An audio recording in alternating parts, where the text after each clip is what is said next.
আল্লামা শহীদ ফারুক রহমতুল্লাহ আলাই আরও বলেছেন যে আমাকে জঙ্গলের কোথায় যদি থাকতে হয় আমি তাও থাকবো, কিন্তু আমার রসুলের পাকের প্রেম মহাব্বত ভালোবাসা আমার অন্তর থেকে নিতে পারবে না। নবীজির প্রেম অন্তর থেকে, আশেখ রাসূলদের অন্তর থেকে নিতে পারবে না। লক্ষ লক্ষ টাকার বিনিময়ে যারা ইমানকে বিক্রি করে দিয়েছে তারা আবার নিজেকে নিজে ইমানদার দাবি কিভাবে করে? তারা কখনো ইমানদার হইতে পারে না। আল্লাহ রাসূল সাল্লাল্লাহু আলাইহি ওয়াসাল্লামের শুভ আগমনের মাস আসলে তারা বেদাত বলে।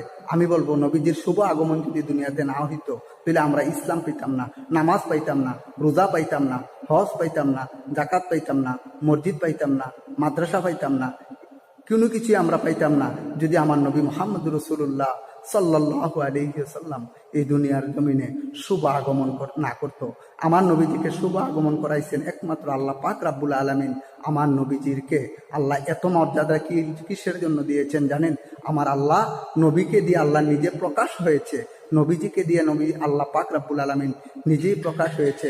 আল্লাহ বলেছেন, মাইয়ুতিহির রাসূলা ফাকাদাতু আল্লাহ, আমার নবীকে যারা ভালোবাসে আমি আল্লাহ তাদেরকে ভালোবাসি। মাইয়ুতিহির রাসূলা ফাকাদাতু আল্লাহ, আমার হাবিবকে যারা ভালোবাসে আমি আল্লাহ তাকে ভালোবাসি।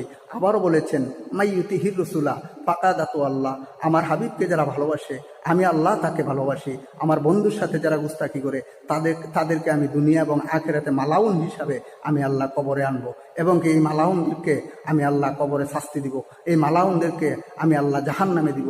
ওই মালাউনদেরকে আমি আল্লাহ ছাড়বো না। কারণ কেন বললেন? আল্লাহর থাফা থেকে কি কেউ ছুটতে পারবেন?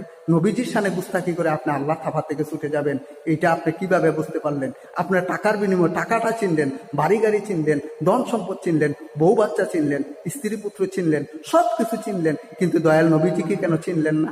নবীজির দিদার কেন চান না? নবীর মহাব্বত কেন অন্তরে রাখতে পারেন নাই? আবার নবীর শানে আপনারা ভালোবাসতে পারেন না, এটা আপনাদের ব্যক্তিগত ব্যাপার, কিন্তু নবীর শানে গুস্তাখি করেন কিভাবে?